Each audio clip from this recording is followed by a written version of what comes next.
Bienvenidas y bienvenidos, gracias por estar en el programa y gracias a la doctora Rosario Green, que está en este estudio de CNN en la Ciudad de México, embajadora emérita y bueno, pues con una larga trayectoria en la diplomacia mexicana. Gracias por estar aquí, Rosario, bienvenida. Gracias, Carmen, por tenerme en tu programa. Estamos viendo la circulación en estos días de La Canciller, que es el libro que has escrito, este libro de Planeta, donde estás contando, bueno, memorias y algo más. Exacto. En algo que contabas antes de entrar a esta transmisión, no es común en México, no es común que una mujer o un hombre que haya tenido responsabilidades de tan alto nivel como las que has tenido, pues escriba un libro y cuente las cosas que vivió a lo largo de los años de su biografía política y diplomática en estas memorias y algo más. Así que empiezo por ahí, porque vas a contar.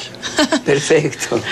Mira, la idea surge porque efectivamente no hay un recuento de las peripecias, las aventuras, las dificultades y las buenas cosas que pasan a través de una carrera prolongada, de alguna manera monotemática, porque yo me mantuve siempre en el ámbito de las relaciones internacionales de México y no hay referentes a cómo se hacen las cosas, cuáles son los retos que una confronta, en fin.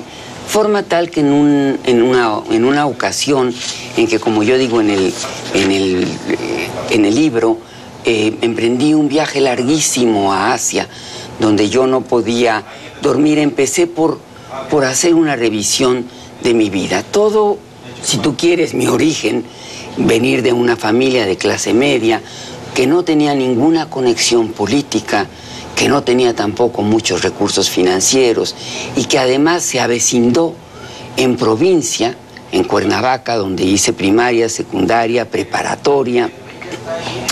¿Cómo llegué, sin embargo, a poder ser 2 veces senadora de la República, pero de manera muy especial, canciller de México?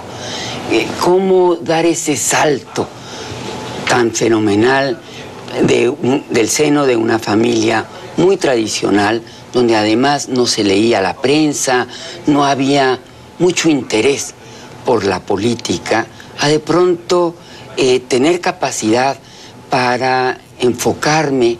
Capacidad me refiero a tener la oportunidad para enfocarme en lo político y conquistar un lugar en el Ejecutivo tan destacado.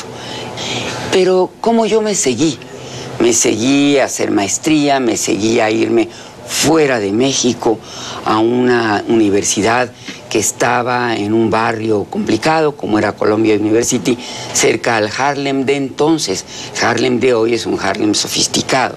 El Harlem de entonces era uno difícil, peligroso, y cómo me convida el movimiento estudiantil del 68 en Nueva York con Brown y Carmichael, que entraba este par de personajes de color, miembros del Ejército de Liberación en Estados Unidos, y cómo asaltaban la Universidad de Columbia para hacer sus mítines, hasta que la policía lo saca, porque ahí estas autonomías no existen, y la verdad es que la policía acabó cercando el campus de Columbia University y obligándonos a llevar a los estudiantes extranjeros el pasaporte y la credencial de estudiante de la universidad. ¿Cómo me incorporo a ese movimiento? De alguna manera, mucho como observadora, cuidadosa, de saberme extranjera en un país donde no podía hacer política abiertamente, pero cómo hay simpatía con ese movimiento, como cuando regreso a México me incorporo con el contingente del Colegio de México a la manifestación del silencio. No voy al 2 de octubre por miedo, porque no hay un contingente del colegio en el cual uno se sienta cobijada. Cómo me entero después por amigos que sí fueron, de las vivencias tan terribles de la matanza por las que atravesaron, de esa matanza, de ese terrible momento. Cómo sigue la vida en el Colegio de México, cómo aparece el sindicalismo a nivel administrativo, cómo me parece una causa justa, cómo firmo una salutación al sindicato de administrativo y cómo va a tener consecuencias sobre mi persona. ¿De ver? Por supuesto, sobre mi persona, sobre un libro que yo tenía ya en la imprenta, como don Víctor Urquidi, que me dio tantas oportunidades de las que hablo en el libro, me quitó la oportunidad de publicar el libro en el colegio, cómo lo vivo como un castigo. En represalia por haber sido Así simpatizante de un sindicato administrativo. Sí lo viví. Y como aquí cuento mi vida desde el punto de vista de cómo yo la viví, así lo viviste. La viví como una represalia, efectivamente. Déjame hacer una pausa y regresamos en esta conversación. Perfecto.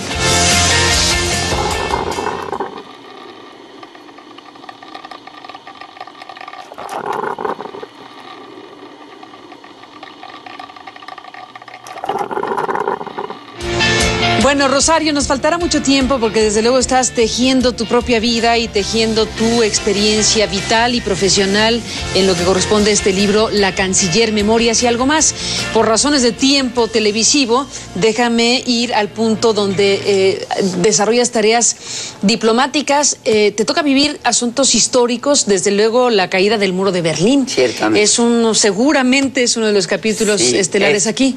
Efectivamente, tuve mucha suerte. Yo, a partir de que llegué a la Academia Diplomática en la Secretaría de Relaciones Exteriores, me mantuve prácticamente en la Cancillería, trabajando en la Cancillería, de manera tal que en un momento determinado hay la posibilidad de irme como embajadora a la República Democrática Alemana. Yo no sabía que me tocaba ser la última embajadora de México. Creo que nadie lo sabía en ese momento. Claro. Y llego muy cerca del momento cumbre de la historia de la RDA, cuando por una mala comunicación de uno de los ministros de Estado, que le preguntan los periodistas al término de una larga reunión de ministros, bueno, ¿y lo del muro cuándo? ¿Lo del muro cuándo? Él, en una respuesta para quitarse a la prensa de encima, dice: lo del muro ya. Y esto corre como un rumor rápidamente y llega a la gente y llega a los cruces, y la gente se suelta en las calles cuando todavía no hay un anuncio oficial. Y como yo vivía a la vuelta de uno de los múltiples cruces solo para alemanes que en un momento determinado lograban un permiso especial para un día, con los chicos, con mis hijos, que son los que me dicen: mamá, el muro se cayó, porque ellos estaban viendo la televisión, yo venía de trabajar, nos vamos a ver qué pasa. Y este río humano nos lleva a atravesar el muro. ¿Atravesar el muro? Sí. Y los soldados, todos con metralladoras, con rifles, con todo, parados ahí, apuntándole a la gente. Y la gente le gritaba alguna cosa que terminaba con Zurück, que quería decir que volveríamos, que estábamos, pero volveríamos. Era nada más para ir a ver qué pasaba del otro lado. Y efectivamente del otro lado nos estaban esperando con un vino espumante, con cocoa para los niños. Fue un momento terriblemente emotivo y muy importante en la historia de Alemania, porque preguntaban qué hacer con la población que cruzaba atropelladamente por los pasos. Los soldados dispuestos a disparar. La gente les aventó algunas piedras, algunas botellas, pero no pasó a mayores cuando pudo haber pasado a mayores. Y finalmente, cuando se dieron cuenta por la televisión, por las televisoras, sobre todo las del otro lado, que eran ríos inacabables de gente, pues ahí viene la decisión del gobierno de amacharse con la decisión y le dicen a los soldados: no disparen. Pero hubo mucho temor de qué seguía. Era obvio que no toda la gente estaba preparada para ser absorbida por el mercado laboral de la entonces Alemania Federal. La gente que no estaba preparada tenía miedo. Los economistas que no iban a ser absorbidos tenían miedo. Los diplomáticos que no iban a ser absorbidos tenían miedo. Nos fuimos de Alemania cuando Alemania vota por la unificación y a mí ya me manda a llamar el presidente en turno diciéndome, bueno, se acabó tu país, ahora te necesito para otras tareas, con este doble sentimiento de qué bueno por los alemanes, pero al mismo tiempo qué dolor, porque una vez más les toca sufrir, ¿no? Es decir, volver a algo que no les va a brindar a todos las mismas oportunidades. Y cuando termino, me tocó ir a otro país en crisis. Cuando yo llego a Argentina, yo no creo que Argentina esté en crisis, al contrario, encuentro que es un país de una gran bonanza, donde yo no tengo posibilidad de comprar nada porque la paridad 1 a 1 me lleva a pensar, mejor hago mi cochinito y eventualmente me voy a Nueva York, que conozco bien, a comprar donde yo sé que venden en precios cómodos, porque Argentina estaba carísimo. Y me toca ver que sale de la rúa, del techo de la Casa Rosada, en un helicóptero, y que en ese momento la economía se desploma, hay el famoso corralito, sí. Nadie tiene acceso a su dinero, ni siquiera los diplomáticos. Hay que hacer toda una gestión donde al grupo latinoamericano que me pidieron que yo representara en su momento, le sirvió mucho la experiencia de México, porque cuando se vino todo aquello de los petrodólares y que se viene se pone en México también un control de cambio muy severo, se exceptúa, por supuesto, a las misiones diplomáticas, consulares y a los organismos internacionales, como dice la Convención de Viena. Me toca ver el despeñadero de la Argentina y después, ya cuando estoy cerca de dejar Argentina, después de 4 años, el que logre, curiosamente, con Néstor Kirchner, volver un poco a la normalidad, con elecciones en serio y con políticas económicas que toman en cuenta el brutal costo social de la salida de las políticas económicas de la Rúa, que ya venían del menemismo. Esto planteó el gran dilema de dónde radicaba la democracia, en el Congreso o en la calle. Rosario Green, bueno, otros capítulos desde luego que están en el libro La Canciller, que no nos dará tiempo de seguir escuchándote, pero bueno, déjame hacer una pausa y entremos en la parte final para un último bloque contigo. Volvemos. Okay.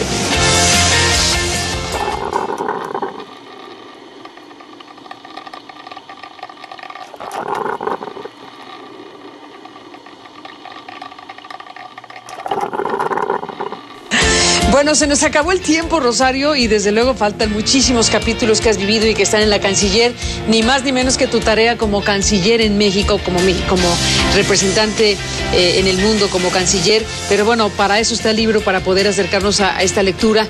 Déjame cerrar el programa, sabiendo que nos quedó pendiente muchísima materia prima, cerrar el programa con algo que no está en el libro, porque por tiempos entiendo que no habrás incorporado esto que está pasando a nivel planetario, que coloca el tema de la diplomacia en grandes desafíos por el asunto de Wikileaks, por el asunto de Edward Snowden, por las revelaciones sobre espionaje masivo y selectivo del gobierno estadounidense y por el tipo de cosas que están apenas ocurriendo. ¿Qué piensas de todo eso? Bueno, pues a mí me parece, para empezar, muy lamentable. Muy lamentable. Quiero decirte que efectivamente cuando yo fui canciller enfrenté retos similares, como la certificación o como la Operación Casablanca. Hoy el gran reto es este espionaje que ciudadanos como Snowden, harto del Big Brother, pone de manifiesto, lo pone sobre la mesa. ¿Qué no estará pasando en Estados Unidos que sus propios ciudadanos dicen suficiente? Esto tiene que saberlo la comunidad internacional. A mí este espionaje masivo a países amigos, a países asociados, a países indispensables en el quehacer cotidiano de Estados Unidos, me parece francamente muy criticable. ¿Qué puede estar planeando México en contra de Estados Unidos o Alemania? La señora Merkel o inclusive los españoles, en fin, me parece muy lamentable y es efectivamente, como tú misma lo dices, selectivo, porque hay el pacto de los 5 angloparlantes que ya no, esos no se espían, ni Canadá, ni Estados Unidos, ni Inglaterra, ni Australia, ni Nueva Zelanda, se espían entre ellos, tienen un pacto de no espionarse, de no hacerse espionaje. ¿Por qué el espionaje? Bueno, obviamente la justificación de Estados Unidos no alcanza. El decir que es para evitar que células terroristas pudieran atacar a Estados Unidos como en el pasado, ya no alcanza. El que Kerry pueda plantearse ante el mundo a decir que ese espionaje se justifica porque lo más importante es la seguridad del estadounidense, tampoco alcanza. El que la propia señora Mónaco, que es la asesora de la Casa Blanca sobre temas de seguridad y contraterrorismo, sea capaz de decir que seguirán espiando, no porque pueden, sino porque deben. Eso me parece el colmo del cinismo. Creo yo que Estados Unidos no tiene confianza en sus aliados. Y me parece que tienen que sus aliados hacer un frente común, como hoy está pasando en Naciones Unidas con Brasil y con Alemania. Creo yo que México debe entrar a eso. Creo que España también debe hacerlo. Creo que Francia lo debe hacer también. Un frente común de los aliados no angloparlantes, hacer un frente común ante Estados Unidos, no solo para hacer la reclamación, con un perdóname, no lo vuelvo a hacer, no se arregla nada, sino para, en primer lugar, decir, ¿qué sacaste de haber pinchado mi teléfono? Quiero que me des los récords de las conversaciones que obtuviste de mí. Y quiero que me digas qué de esto te pareció alarmante, como para que no solamente lo hicieras en el día 1, sino seguir en el día 2 y en el día 300 y pico de lo que hayas espiado. Quiero que me expliques. Creo que no es suficiente con pedir una explicación. Creo que uno debe de pedir el récord de lo que se extrajo de las conversaciones para poder entonces aspirar a tener algo más que una mera resolución de Naciones Unidas, que sabemos que tiene peso moral, pero no tiene peso jurídico. En el caso mexicano, que ha sido muy criticada la Cancillería y el gobierno mexicano por una reacción, digámoslo suavemente, tibia, comparado inevitablemente con Brasil y con Dilma Rousseff, estamos aquí frente a informaciones que la semana pasada se dieron a conocer, en estos días, en donde se reveló un documento, gracias al acceso a la información de los Estados Unidos, en donde se conoce una especie de guión que se le da a Janet Napolitano en la visita que realizó por ahí de junio, julio a México, cuando empieza a desatarse el escándalo Snowden, y donde queda revelado que es el gobierno mexicano el interesado en ponerle punto final a el asunto Snowden, cuestión que desde luego no podían ni van a poder ponerle punto final. Creo que el gobierno mexicano no debía discutir con una gente que ya se iba algo que estaba en la actualidad y en lo cotidiano. Y segundo... ¿Pero lo atribuyes al personaje de salida o a la intención de que con ella o con cualquier otro no habría que hablar del tema? No, yo creo que no puedo atribuirlo a que con cualquier otro no se hablara del tema. No lo sabremos, no lo sabemos ahora. Espero que lo sepamos. La verdad, hay un segundo elemento que ayuda a explicar. El presidente Peña Nieto está desmontando lo que le dejó armado Calderón. Calderón permitió que todo el aparato de seguridad estadounidense se metiera hasta la cocina. Absolutamente. Lo que sabemos de entonces, desde las operaciones encubiertas, como Rápido y Furioso, o como las otras que siguieron, hasta todo eso que permitió Calderón que pasara, no lo sabemos, pero lo saben quienes están recibiendo esa oficina y quienes están tratando de ver qué es lo que hay montado. A mí me parece que mientras el presidente Peña Nieto instruye que se desmonte lo que estaba montado, debe haber muchísimo cuidado con eso, porque debes recordar que la famosa Iniciativa Mérida montó una oficina gigantesca donde hubo... Que aquí está. Exactamente, donde siguen una enorme cantidad de funcionarios de las diferentes 17 agencias. Constituyen el núcleo de seguridad en Estados Unidos. 17, son cada una de ellas con un grado de autonomía muy impresionante. Y las 17 tienen representantes en esta oficina supuestamente binacional. Yo no creo que nosotros lleguemos ni a tener 17 y por supuesto a tener el mismo contingente que tienen los estadounidenses. ¿Qué es lo que tenemos que hacer en un momento determinado? Desarmar eso, porque con eso implica el decir basta a la Iniciativa Mérida. La Iniciativa Mérida no ha concluido de entregar los bienes y servicios que debiera con lo que se propusieron. Era para 3 años, era de la época de Calderón. ¿Por qué se ha venido por inercia manteniendo hasta hoy? Creo que porque no se ha montado la alternativa de manera completa. Se dijo una sola ventanilla, pero hay más. Estoy cierta que hay más y no se ha hecho todavía del conocimiento público. Yo te digo una cosa, yo espero que en lo que hay más haya la desarticulación de la Iniciativa Mérida y su sustitución por algún otro mecanismo de cooperación que debe existir entre México y Estados Unidos sobre otras bases. No de la manera en que Calderón entregó sobre otras bases. El asunto. Todo está por verse, Carmen, y yo espero que pronto tengamos una idea ya más detallada de cuál es la estrategia en materia de seguridad que propone el gobierno de México vis-a-vis el de Estados Unidos. Totalmente, que eso es una de las grandes interrogantes abiertas en el caso mexicano y su relación con los Estados Unidos. Pues mira, todo que queda abierto desde luego en una conversación que te agradezco con los minutos que nos da la televisión y lo que la canciller nos ofrece como tu memoria, como tu recuento, como tu